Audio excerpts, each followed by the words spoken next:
Have you ever heard of divorce papers being filed without your consent? I had, but I never thought it would happen to me. I was relieved I divorced someone with no money and sick, until I received such an email while hospitalized from the stress of my husband's infidelity. That email shattered my hopes. As soon as I was discharged, I took what I had in hand and went straight to the bank, determined to make my former husband, an elite bank employee, pay for his betrayal. My name is Courtney, a handmade artist. I was married to Tom for 6 years. We met as colleagues at the bank and were happy together, but things changed in the last 6 months. Tom started coming home late and became glued to his phone. He used to talk inside the house, but then he began going out to his car for calls. Suspecting an affair, I hired a detective agency after much deliberation. It cost some money, but I thought it was worth it for peace of mind. A month after hiring the agency, I found out about Tom's affair. His lover was Michelle, a teller at the same bank. The report included photos of them entering a hotel, kissing on the street, and enjoying meals together. Despite the evidence, I couldn't give up on Tom. I believed his affair was a moment of folly and that he would return to me. I changed my hairstyle, put on makeup, cooked with more effort, and always smiled, but all my efforts went unnoticed. Tom stopped touching his food, which increased my stress. I had resolved not to confront him, but seeing him happily leave the house on the phone every day made it impossible to hold back. You seem busy lately, getting a lot of calls. Is work so demanding that you need to handle it even after you come home? Yeah, he replied. You quit the bank to marry me after working there for about 2 years, right? You might not understand, but it's a busy season now. It's easy for you, isn't it? No busy season, no earnings, just a leisurely life as a handmade artist.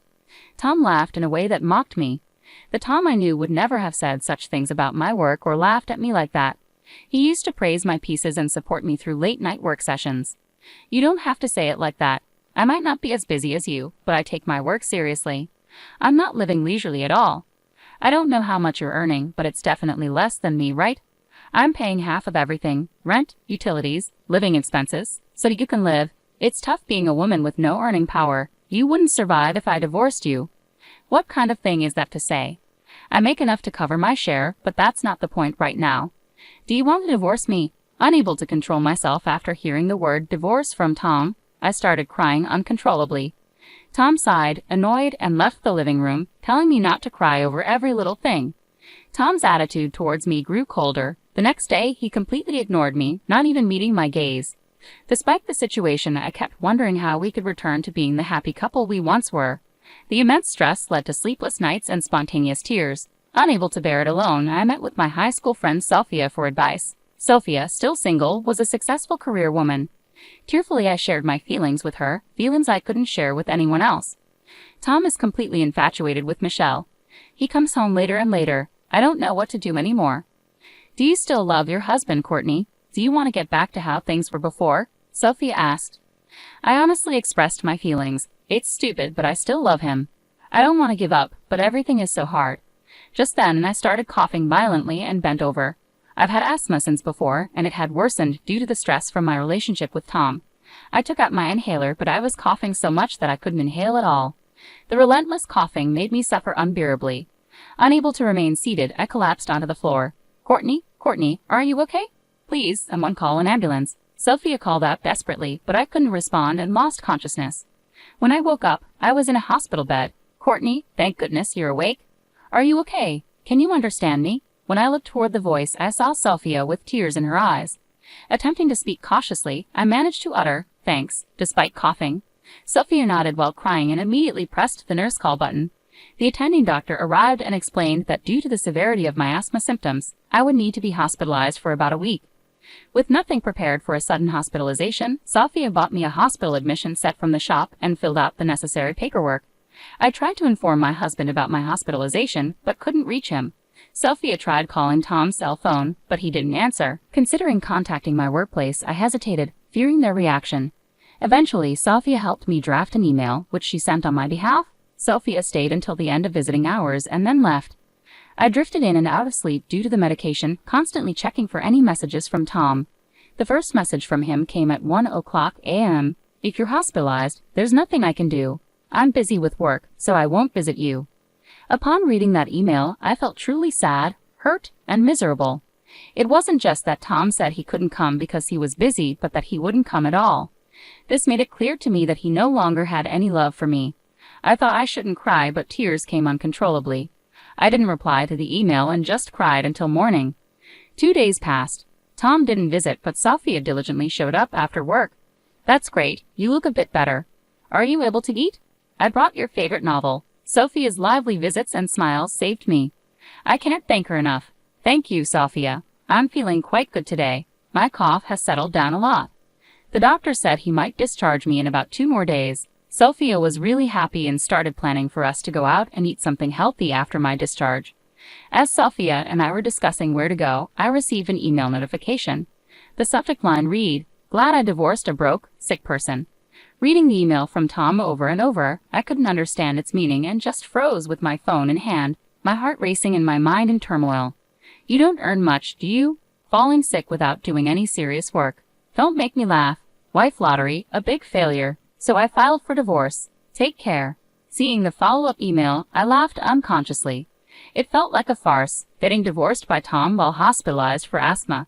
Tears came along with the laughter, and I found myself crying and laughing at the same time. Seeing me like that, Sophia shook my shoulders in a panic. "Courtney, what happened? Are you okay?" I handed my phone to Sophia, showing her the emails from Tom. As she read the messages, Sophia's face turned red with anger. "Look, Courtney, I know you love your husband, and I didn't want to say anything, but maybe it's time to let go."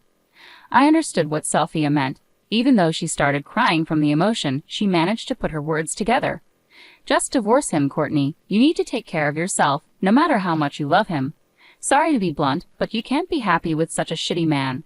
Sophia looked sorry, knowing it was not her place to meddle in marital affairs, but I smiled back at her. "It's okay, really. I knew deep down that it was impossible to continue, but I lacked the courage to divorce. I always looked away, but it's over now. I'll divorce Tom." When Tom brought up divorce, I was afraid of the separation. I still loved Tom and was scared of how others would react to our divorce. But once I made the decision myself, the fear of divorcing somehow disappeared. I think it's because I could finally think clearly enough to say, "Let's give up. That's the way to go. Let's enjoy being single again together." Yeah, I feel so much better. Thank you, Sophia. Having you here, I'm really grateful. "Courtney, you're my precious friend, of course. But wait, how did he manage to file for divorce without your signature?" Sophia's anger flared up again. I explained, "When we got married, we prepared divorce papers just in case. It was silly, but we agreed to try to talk through anything and overcome any crisis as a couple." Well, that didn't work out, did it? I could laugh about it, but Sophia didn't seem amused. In disbelief, she said, "I see, so he just pulled those out, filled in his part, and submitted them. It might not be a forgery, but it's still appalling." I was afraid of being divorced by Tom in such a state, so I had hidden them in the room. He probably found them and submitted them. Now I'm actually glad he did it. I couldn't decide to divorce Tom because I still loved him, but now it's different. As Tom's feelings for me have vanished, so have mine for him. I'm not foolish enough to keep loving someone who does this to me. Tom still sent one-sided messages. "You probably don't have any property, and I don't want to give you any of my money, so we're not dividing any assets. The house is in my name, so get out. I'm being kind by giving you until the end of the month. I don't want to bump into you, so I won't return until after the month is over. Make sure you clean the room before you leave." Honestly, at this point, I was in a "what is this guy even thinking" state, and the sheer selfishness made me laugh again. I showed the email to Sophia, laughing. "Look, Sophia, now I've lost the house too. What should I do? Going back to my parents is too far. I had no intention of staying in that house, and there were my valuable handmade parts to consider. Transporting them would probably fill an entire room. The right size, security, rent. Could I find a perfect place that quickly?" While I was pondering, Sophia smiled. "Have you forgotten where your best friend works? Don't worry, dear customer, I'll find the perfect room for you." "Sorry, I really forgot." "That's right, Sophia, please help me." I thanked Sophia. Sophia worked in real estate and was a pro at finding places. I decided to leave everything to Sophia, a capable woman. She brought various property listings to my hospital bed, spreading them out and explaining each one to me. By the time I was discharged, we had managed to find a place close to my preferences, which was a relief. However, I needed certain documents that I couldn't get until after my discharge, so I decided to stay at Sophia's place in the meantime. "I'm really sorry I keep causing you trouble," I said. "It's okay," Sophia reassured me. "I've got good sales, right? I've been here second longest after the manager. Sorry, rental agreements take time because there's a lot of paperwork and an inspection process. You can stay at my place as long as you need until everything is settled." "Thank you so much. If there's anything I can do, just let me know. Just take care of yourself for now." Let's take it easy. So, how have things been? Any more contact from your ex-husband? No, not a single word from him. After all, we're strangers now. I do get messages from people from our bank days, though. Apparently, I was branded as a terrible wife. It seems that my ex-husband Tom reported our divorce at his workplace and blamed me for it. He told people I didn't do housework, didn't contribute financially to the household, and yet splurged on my hobbies. He said that any attempt at discussion would end with me getting hysterical and uncontrollable. It's laughable at this point. Who does he think he is to say that? I'd love to remind him who was the one cheating. Sophia seemed to have reached a point where all she could do was laugh. So, what's your plan? You're not going to let this end here, are you? Courtney, what are you going to do? Grinning mischievously, Sophia looked at me, and I couldn't help but smile back. There was no way I was going to let this end here. Tom had his turn doing whatever he pleased, but now it was my turn. Of course I have no intention of holding back against a man without sincerity and a woman who meddles with a married man. I have quite a few things in mind, so look forward to it. Just you wait, both of you. Enjoy your peaceful newlywed life while you can. 2 days after my successful discharge, Sophia drove me straight to the bank where my ex-husband Tom and his new wife Michelle worked. Upon entering the bank, I saw Tom in the back. It had been a while since I last saw him, about a month and a half. I was hospitalized when he filed for divorce. I thought I would be furious seeing him, but I wasn't. I looked for Michelle at the counter, and there she was, sitting with a composed face, the woman who had taken my husband away. I took a number and waited for my turn. Fortunately, I was called to Michelle's counter. She greeted me with a welcome, and I responded with a smile. Hello, I'm sorry to bother you, but I'd like to cancel a bank account. Certainly, is it just one account you wish to cancel? Here we go. I took a deep breath and projected my voice. No, not just one. I'm here to cancel accounts for all 800 employees of my company. The counter buzzed with whispers at my declaration. Tom looked over, shocked at what he saw. He seemed to want to say something, his mouth opening and closing. All 800 accounts. Michelle was flustered at the counter, and I couldn't help but feel a surge of laughter. Canceling 800 salary accounts would be a significant loss for the bank. It's not just about losing deposits. With interest rates being low, banks count on transaction fees and salary transfer fees for their profits. Losing that is a big deal. Yes, all of them. Please proceed. As I handed over the corporate account documents, I made my request. What the hell are you doing, Courtney? Did you just say something about a company? 800 employees? What's that about? Tom approached the counter, causing a stir among the other customers in the bank. Oh, long time no see. How have you been? I said calmly.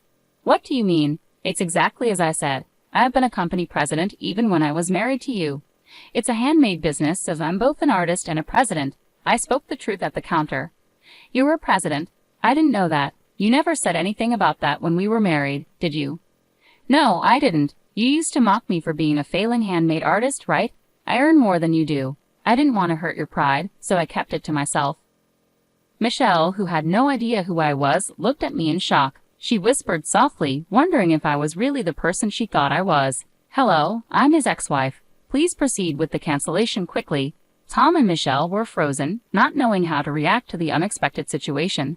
Then I heard a familiar voice. Miss Courtney, it's been a while. You seem well. There stood Mr. Johnson, my boss before. When I married Tom, he was a strict person, and many of my peers found him difficult. But I liked him. He was as strict with himself as he was with others. When I got married to Tom, Mr. Johnson tearfully wished me happiness. Mr. Johnson, it's been too long. You look well, I said, momentarily forgetting why I was there, happy to see Mr. Johnson.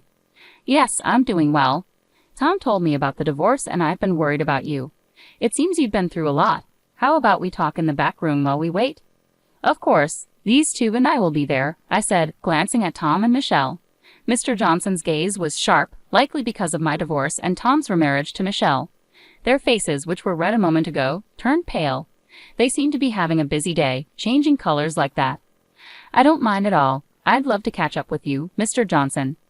Great. Let's go to the reception room on the 3rd floor. You two, come along, he said. We headed to the 3rd floor where the customer reception room was located.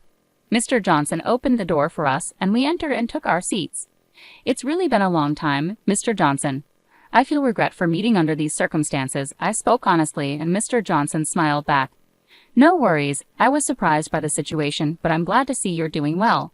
I was shocked to hear about the divorce from him, and even more so about his quick remarriage. Mr. Johnson glanced at Michelle and continued, and I don't believe the divorce was your fault, as he claimed. Wait a minute, Mr. Johnson. Are you implying that we're to blame? Tom interjected. Is that not the case? If I'm wrong, I apologize. But you see, I've known Courtney for several years. She was always organized, the most meticulous when it came to cleaning. And if I recall correctly, she used to bring homemade lunches every day, right? Mr. Johnson's precise recollection of these details made me feel appreciated for my efforts. Not doing housework, not contributing financially to the household, but spending on hobbies and becoming hysterical during discussions. That's what you've been spreading around as the reason for divorce. But Courtney is not like that. Hearing Mr. Johnson defend me so firmly brought tears to my eyes. It felt overwhelming to have someone who understood, but that's the truth. Tom insisted, you only know her from a work perspective, and you might suspect we had an inappropriate relationship, but that's not true. Yes, that's right. I never cheated, Michelle added. I just couldn't stand seeing Tom so down after his divorce, and while I was cheering him up, he proposed, Michelle said, tears streaming down her face like a tragic heroine. Their blatant lies in front of Mr. Johnson were infuriating. Ridiculous. I was the one who was hurt. I took a document about the thickness of a notebook from my bag.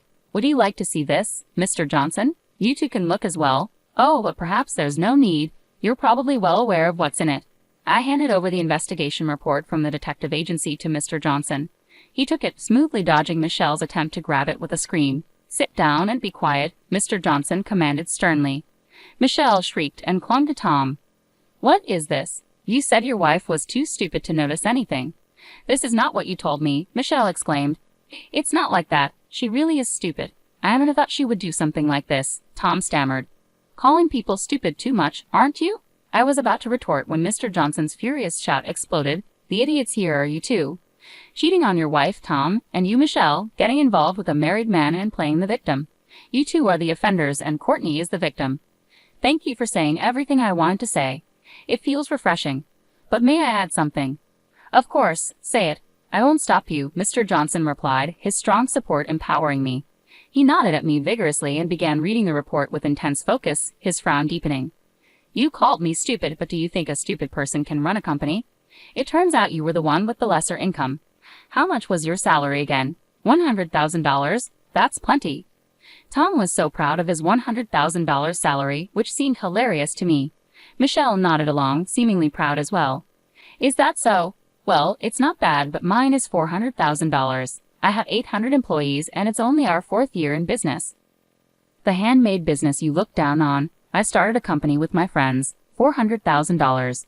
$400,000. Tom and Michelle's faces were priceless. The information that the person they underestimated was actually a company president earning $400,000 was too much for them. Yes, business is booming, so we're planning to hire more staff. I thought it would be beneficial to have our employee accounts with your bank, but there's no need to be considerate anymore. So I'm canceling them all. Wait, just wait a minute. If you cancel, the bank's deposits will decrease. Having salary accounts means potential for housing mortgages and such. It's a big loss for the bank if you cancel, Tom stammered, seemingly forgetting that I used to be a bank employee and that this was basic knowledge for anyone in the field. Yes, I'm aware. It's basic knowledge for a bank employee, isn't it? Are you underestimating me? Why should I be considerate of an ex-husband who cheated and filed for divorce while his wife was hospitalized with asthma? And these two seem to forget something crucial. I made sure to remind them, and you had an affair within the bank. Do you really think you can continue on the elite path as if nothing happened? You too, Michelle? By the time I looked at Michelle, she had already started crying. Tom, looking down in frustration, suddenly prostrated himself. Please, I'm sorry. Forgive me. It was just a fling, you understand, right? She came on to me strongly, and well, I just went along with it. Michelle screamed at Tom's words. What do you mean by that? Am I the one to blame? You're the one who said there was no love left for your wife, that things weren't working out. Michelle clung to and shook Tom. The drama unfolding before me was so cheap that I couldn't help but laugh. Ridiculous. Utterly ridiculous. Are you kidding me? What value does such a prostration hold, especially when you have no value to begin with? Mr. Johnson took over, his voice dripping with disdain. Exactly. Having seen incontrovertible evidence, I'll make sure you are punished accordingly. Your affair has led to the bank suffering the disadvantage of a mass account cancellation. You seem well aware of the disadvantages of account cancellations, so I assume you have no objections to the punishment. As Mr. Johnson posed the question, Tom could only hang his head low while Michelle cried out loud. I wish they would stop playing the victims until the very end. Leaving their fate in Mr. Johnson's hands, I left the room. By the time our conversation ended, the account cancellations had been completed, and I left the bank feeling refreshed. Later, Mr. Johnson informed me that both had been dismissed for their misconduct. Their affair had resulted in a significant loss of accounts for the bank, which was deemed to have a substantial negative impact. Unemployed, the two struggled to find work, unable to pay their apartment's mortgage, and were turned down when asking friends for money. Interestingly, Tom kept sending me messages and emails begging for reconciliation after divorcing Michelle, all of which I ignored.